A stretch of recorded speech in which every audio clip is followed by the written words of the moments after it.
কায়নাতের নবী নবী মুহাম্মদুর রাসূলুল্লাহ সাল্লাল্লাহু আলাইহি সাল্লাম তায়েফের জমিনের মধ্যে গেলেন।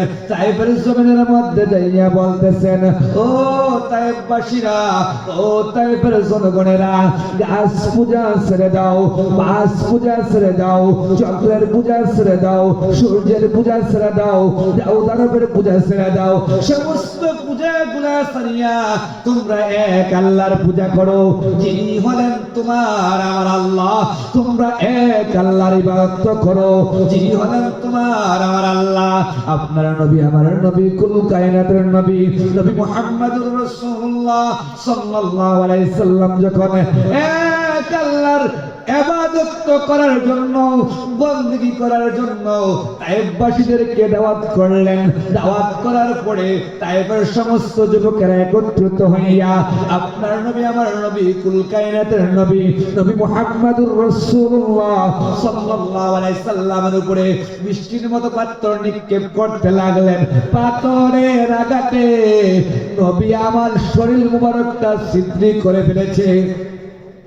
নবী আমার বেহুশ হইয়া তায়েফের জমিনের মধ্যে পড়ে যায়।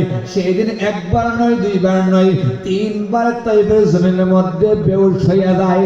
লাস্টের বেলা আমার নবী ডাক দিয়া কয়, ও তায়েফের যুবকেরা, ও তায়েফের জনগণেরা, তোমরা আমাকে পাথর মারিও না।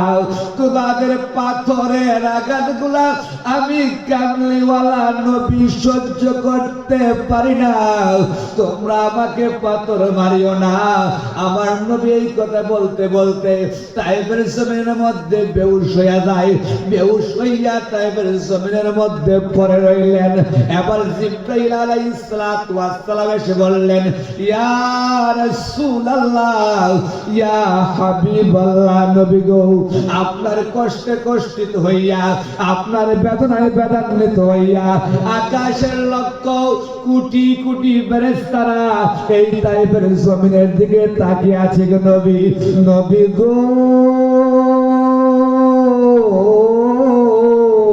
আপনি যদি পারমিশন দেন, আপনি যদি অর্ডার দেন গো নবী, তায়েফের দুই দিক থেকে দুইটা পাহাড় আনিয়া তায়েফবাসীদেরকে মিসমার করিয়া দেয়।